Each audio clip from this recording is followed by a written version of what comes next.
일요일 아침입니다. 카트만두는 아침에 아주 날씨가 굉장히 좋습니다.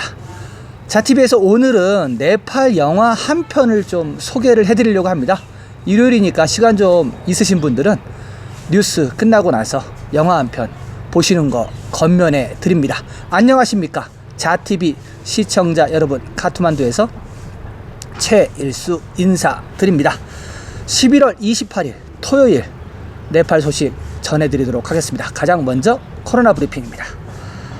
11월 28일 토요일 24시간 동안 1380명의 신규 확진자가 나왔습니다. 그러면서 누적 확진자는 23만 명이 넘어갔습니다. 23만 723명이 됐고요. 확진율은 14.74%였습니다. 카트만두 보겠습니다. 카트만두 밸리 총 645명, 많이 안 늘었습니다. 645명이 늘으면서 누적 확진자 수는 10만 7,769명이 됐고요. 네팔 전체 확진자의 46.73%는 카트만두 밸리에서 나왔습니다. 카트만두 밸리 세세하게 보겠습니다. 카트만두 디스트릭트가 485명, 랄리푸르가 124명, 박타푸르가 36명입니다. 이렇게 해서 645명. 활성화 케이스가 가장 중요하죠. 활성화 케이스 어제에 이어서 276명이 늘었습니다. 자세하게 보겠습니다. 카트만두가 8039명, 랄리푸르가 1626명, 박타푸르가 632명, 이래서 총 1297명입니다. 276명이 늘어서 1297명, 요렇게 10,000명 살짝 넘게 지금 활성화 케이스 보이고 있다, 이렇게 좀 말씀을 드리고요. 이 인원이 네팔 전체 활성 환자의 56.94%입니다. 계속 말씀드리지만은 가장 많은 환자가 카트만두에 있습니다. 그렇기 때문에 카트만두가 어떻게 보면은 가장 위험한 지역이라고 할 수도 있습니다. 포카라가 속해 있는 카스키, 전날보다 78명이 늘었네요. 78명이 늘어서 869명이 됐습니다. 그리고 활성화 사례 500명 이상 디스트릭트 체크해 보겠습니다. 6개입니다. 지금 총 자파, 카트만두, 박타푸르, 랄리푸르, 카스키, 루판데이가 없다가 새로 들어왔죠. 네, 루판데이는 뭐 부두어를 끼고 있는 계속 전에부터 위험한 지역이라고 제가 말씀을 드렸죠. 계속 지금 들어왔다 나갔다 하고 있습니다. 활성화 사례 하나도 없는 거는 2개밖에 없습니다. 머낭 디스트릭트하고 돌파 디스트릭트, 여기 2개는 활성화 사례가 지금 제로인 곳이고요. 사망자 보겠습니다. 사망자 지금 총 19명이 나왔습니다. 19명이 나와서 누적 사망자 수는 1454명이 됐고요. 사망률 올라갔습니다. 0.63%로 올라갔습니다. 어제까지만 해도 0.62%였는데 0.63% 조금씩 올라가고 있습니다.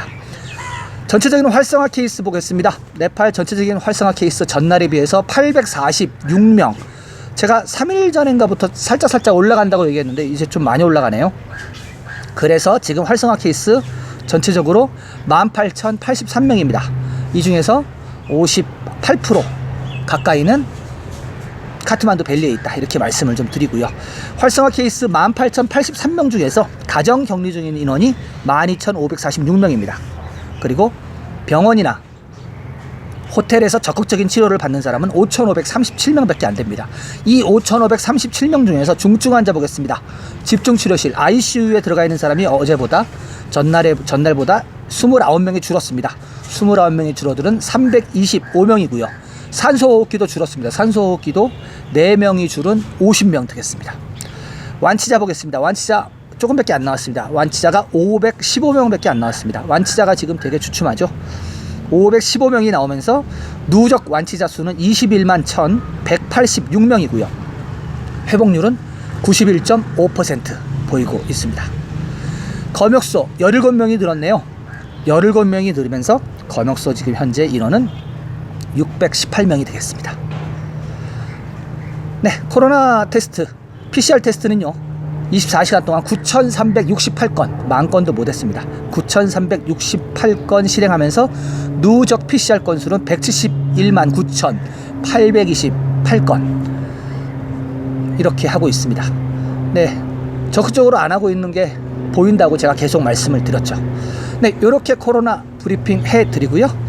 두 번째 소식은 어제에 이어서 어제도 하늘길 소식을 전해드렸는데 오늘도 좀 두 번째 소식도 하늘길하고 관련된 소식입니다. 마운틴 플라이트가 8개월 만에 시작했습니다. 전해드리도록 하겠습니다. 마운틴 플라이트는 가장 높은 봉우리인 에베레스트 산을 포함한 그림 같은 산들을 보기에 매우 매력적입니다. 국내외 여행객들은 산 위를 날고 싶어 합니다. 날씨가 좋아지면 마운틴 플라이트의 매력은 높아집니다. 특히 가을은 마운틴 플라이트에 적합합니다. 코비드-19 감염으로 인해 폐쇄된 마운틴 플라이트가 오늘부터 시작됐습니다. 주요 민간 항공사인 부타에어는 락다운 이후 8개월 만에 마운틴 플라이트를 시작했습니다. 부타에어 마케팅 책임자인 루페스 조시 씨는 국내 관광을 홍보하기 위해 오늘부터 마운틴 플라이트가 시작되었다고 전했습니다. 오늘 첫 마운틴 플라이트에는 18명의 네팔 승객이 있었습니다. 마운틴 플라이트에는 외국인과 네팔인 모두의 매력이 있지만 지금은 외국인 관광객의 활동이 없습니다. 부타항공의 마운틴 플라이트는 지난 2020년 3월 17일에 마지막 비행을 했습니다. 마운틴 플라이트는 앞으로 매주 토요일에 비행을 한다고 합니다. 회사 측은 마운틴 플라이트 탑승객이 티켓 한 장을 구매하면 한 장을 더 무료로 제공할 것이라고 밝혔습니다. 마운틴 플라이트는 카트만두에서 약 1시간 25분이 걸립니다. 비행은 트리부분 국제공항을 시작하여 가네시 히말, 사가르마타를 통과하여 칸첸중가 히말 근처에서 다시 카트만두로 돌아옵니다. 현재 부타에어를 비롯하여 예띠 에어라인과 심릭 에어라인이 마운틴 플라이트를 운영하고 있습니다. 네, 점점 정상화가 되고 있죠. 그렇죠? 마운틴 플라이트 같은 경우는 공항에 가서 이렇게 보시면은 출발지가 카트만두로 표시되어 있고요, 도착지가 카트만두로 표시되어 있어요. 왜냐하면은 갔다가 다시 오니까. 그래서 카트만두 공항에서 날아가서 여기 나오듯이 가네시 히말부터 해서 에베레스트가 있는 사그라마타 국립공원으로 해서 그리고 동쪽 끝에 있는 칸첸중가까지 갔다 온다고 합니다. 그렇게 한번 산에서 산을 가깝게 볼 수 있게끔 하고 다시 카트만두로 돌아오고요. 그리고 이거 말고 헬기 관광이 또 따로 있습니다. 보면은 카트만두 공항에서 헬기 관광이 있는데 헬기로 여기 일단은 에베레스트 존으로 갑니다. 그러면 에베레스트 존에 가면은 헬기 착륙장이 있는 호텔이 있는 곳이 있습니다. 제가 호텔 이름을 말씀드리긴 그렇고, 그래서 그 호텔에 가서 점심을 먹고 들어오는 그 상품이 있습니다. 그래서 외국인들 같은 경우 좀 몸이 많이 불편하시거나 산행을 오래 하기 힘드신 분들 같은 경우는 보통 그렇게 하루 날 잡아서 에베레스트를 보면서 점심 식사하고 돌아오는 헬기 관광도 있습니다. 아무튼 조금씩 정상으로 돌아오는 것 같아 좀 다행스럽다고 생각합니다. 네, 두 번째 소식 이렇게 하고요. 세 번째 소식은 뉴스 어드에 말씀드린 네팔 영화를 한 편 소개시켜 드리도록 하겠습니다. 영화 개봉 15년이 지난 후에도 사랑받는 체링 리타 세르파의 카르마 전해드리도록 하겠습니다. 최근 유튜브에 선보인 영화 카르마는 뛰어난 배우들과 제작진이 제작한 사려 깊은 영화로 영적인 변화를 겪는 무스탕 출신 비구니의 진심 어린 이야기가 그려집니다. 영화가 개봉된 이래 네팔 영화와 국가에도 많은 변화가 있었습니다.